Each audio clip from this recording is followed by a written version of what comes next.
Well, the Echo Art Fair is coming up this weekend, so we're going to obviously talk a little bit about that and also get a little lesson on art appreciation. I'm joined here now with Fritz Abel. You're the founder and co-producer of the Echo Art Fair, and Catherine Sayre, you're the artist, sir. Yes. Pardon me. Sayre. Sayre.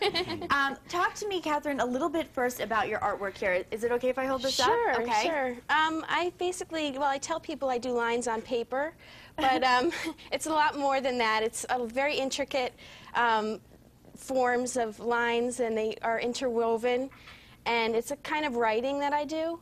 I'm very much inspired by Eastern philosophy and architecture and nature. And so what is this pen that you're using? What is your medium that you're using to draw that? Pen and ink on paper.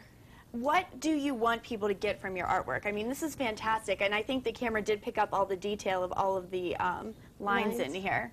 I'd like people to take away beauty from it and just find the, an appreciation for the craft that's behind it, and the beauty behind it.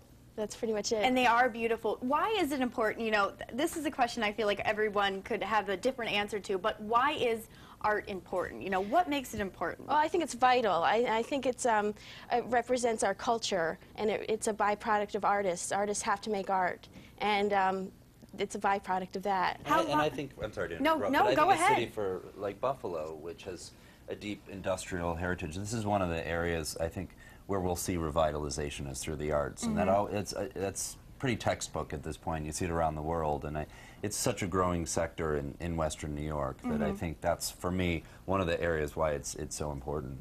And Fritz, you were talking to me about the Echo Art Fair. Artists as far away from Oregon are coming to this. They had to apply to get into the show. It's fine art. Where is it? What are the times? Sure, it's at the Larkin, so the Fine Art Fair is at the Larkin Center of Commerce, which is 701 Seneca Street, which is adjacent to, you know, the new Larkin Square that's been revitalized. Right, which and is I've heard beautiful. fabulous things. Yeah, it's incredible. And then we also, in addition to the Fine Art Fair, have a site-specific component of the fair, and that takes place in what was the Swan Lounge across the street from the Larkin Center of Commerce, as well as some outdoor areas. So there are two components of the fair this year. And do we have times for this event? The VIP is tomorrow night from 6 to 8, and then 9:30 to 5:30 on Saturday and Sunday, and we have a dance party on Saturday night and a panel on collecting art on Saturday morning at 10 in the Larkin Square. So it'll be a very full weekend. A very fun weekend. We'll, of course, post all that information on wingingit.tv. Make it a weekend. Go to the Taste of Buffalo. Go then to the Echo Art Fair. You can have, you know, well-rounded, cultured weekend. Catherine and Fritz, thank you guys so much for joining me. Thank you. With that, we're going to send things over to Emily for our .com check. Hey, Em.